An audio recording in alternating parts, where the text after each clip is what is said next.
Assalamualaikum warahmatullahi wabarakatuh. Kembali lagi bersama saya di channel Albirfam. Bagaimana keadaan rekan-rekan semua? Semoga kita semua diberikan kesehatan ya, dan diberikan rezeki yang banyak dan barokah. Amin amin ya rabbal alamin. Oke rekan-rekan, jadi pada video kali ini tentang bebek berdaging lagi ya. Sudah lama kita tidak membuat konten bebek berdaging. Oke, jadi pada video kali ini saya akan berbagi pengalaman ya mengenai prinsip agar kita beternak bebek berdaging itu bisa sukses dan berhasil. Oke, namun sebelum itu saya mau mereview dulu. Ini bebek berdaging saya umur 35 ini. Nah, seperti ini keadaannya. Alhamdulillah sehat-sehat semuanya. 300 ekor. Mohon maaf suaranya agak berisik ya bebek berdaging ini. Nah seperti ini. Oke, jadi langsung saja kita mulai ke pembahasan ya, yaitu prinsip agar bebek berdaging itu kita sukses dan berhasil dan mendapatkan keuntungan. Yaitu yang harus kita lakukan yang pertama adalah membeli atau mencari bibit yang unggul, yang bagus rekan-rekan. Ini sudah saya jelaskan di banyak sekali video ya rekan-rekan.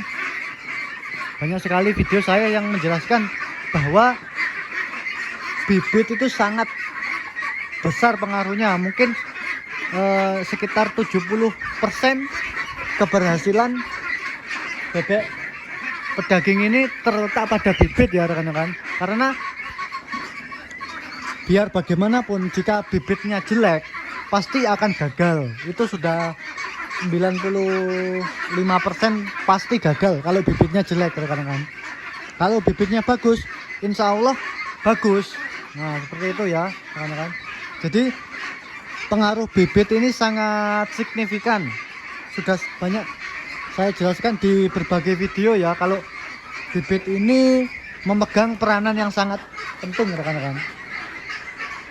Ya, kenapa begitu? Ya karena kalau bibitnya itu bagus rekan-rekan, itu pasti pertumbuhannya juga akan cepat. Berbeda jika kita menggunakan bibit yang jelek.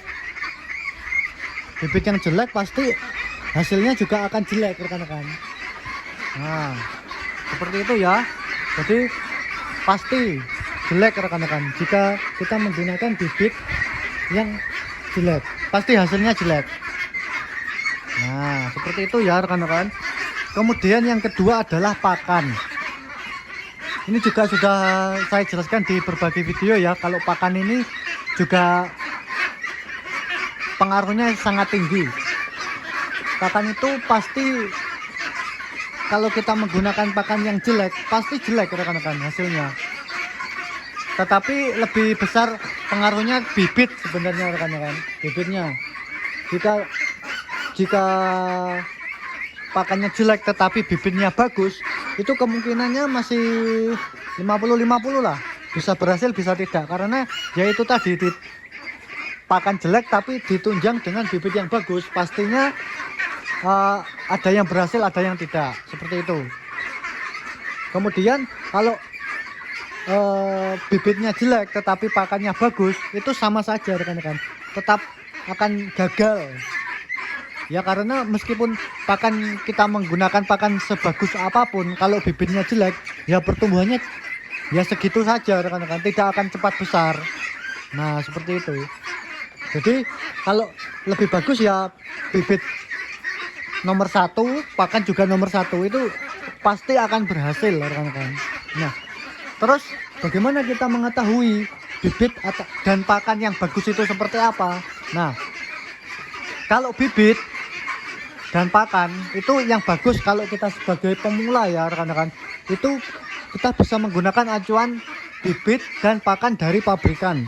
Itu sudah teruji dan insya Allah nanti perkembangannya juga bagus rekan-rekan.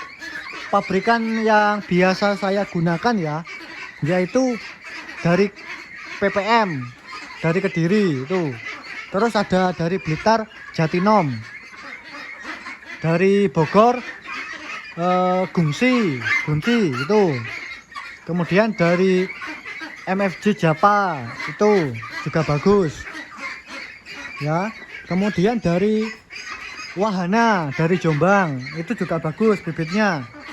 Nah, itu tadi yang sudah saya sebutkan itu ya, ada berbagai merek dari pabrikan itu.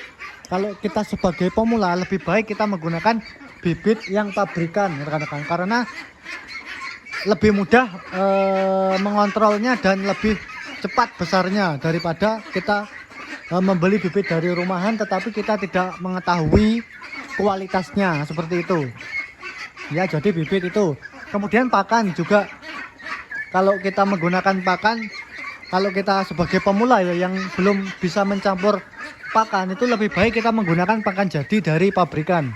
Dari Sreya B401, dari New Hope 688 atau 689 seperti itu. Dari Pokpan ada 541. Nah, ada banyak sekali merek lah. Tinggal kita pilih yang paling kita bisa menjangkaunya di dekat rumah kita. Seperti itu ya rekan-rekan.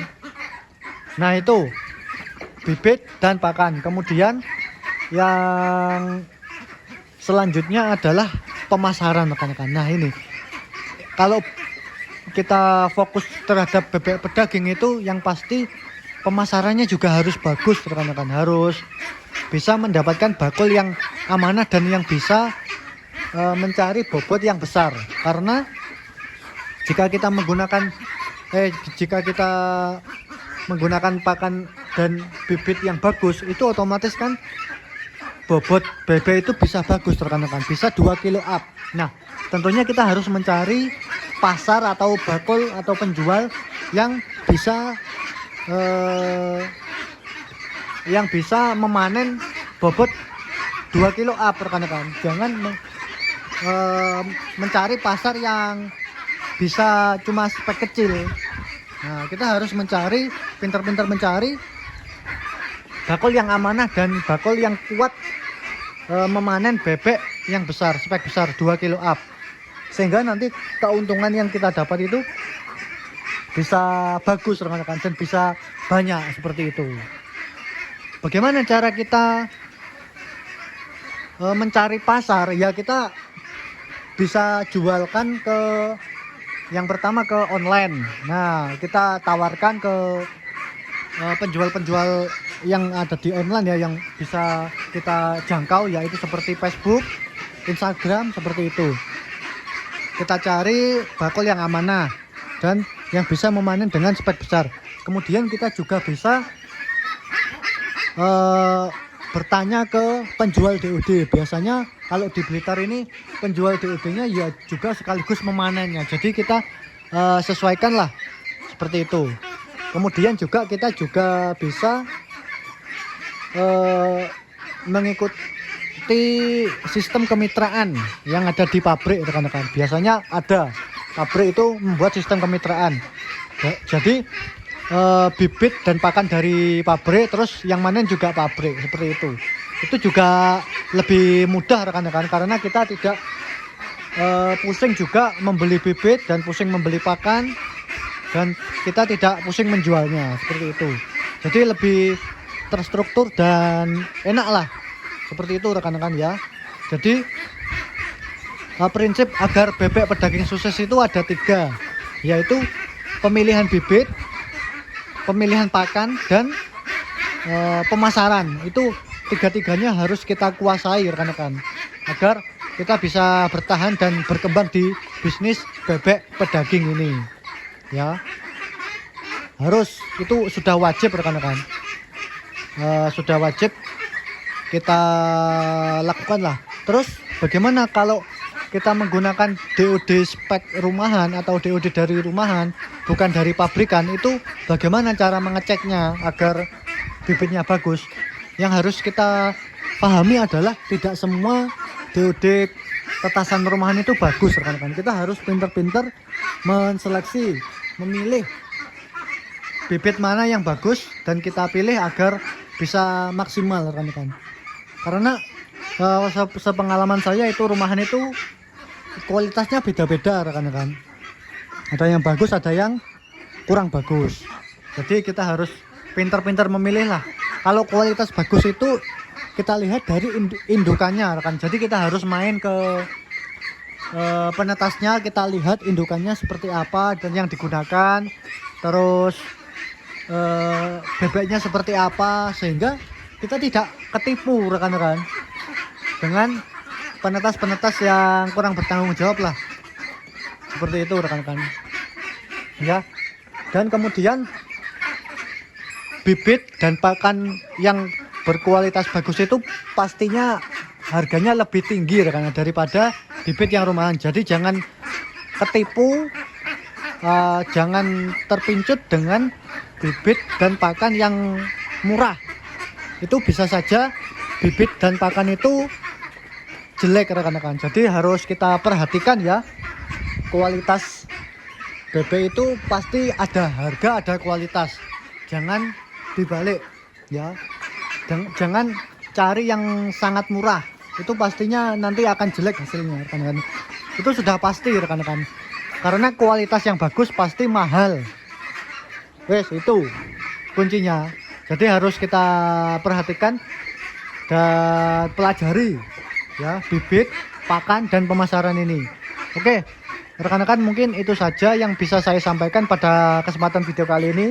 Semoga bagi yang berternak bebek pedaging bisa tetap bertahan dan bisa sukses. Amin ya rabbal alamin. Oke, mungkin itu saja video dari saya kali ini. Terima kasih. Apabila kalian menyukai video ini, silakan like, subscribe, dan komentar di kolom komentar agar channel ini semakin berkembang. Terima kasih.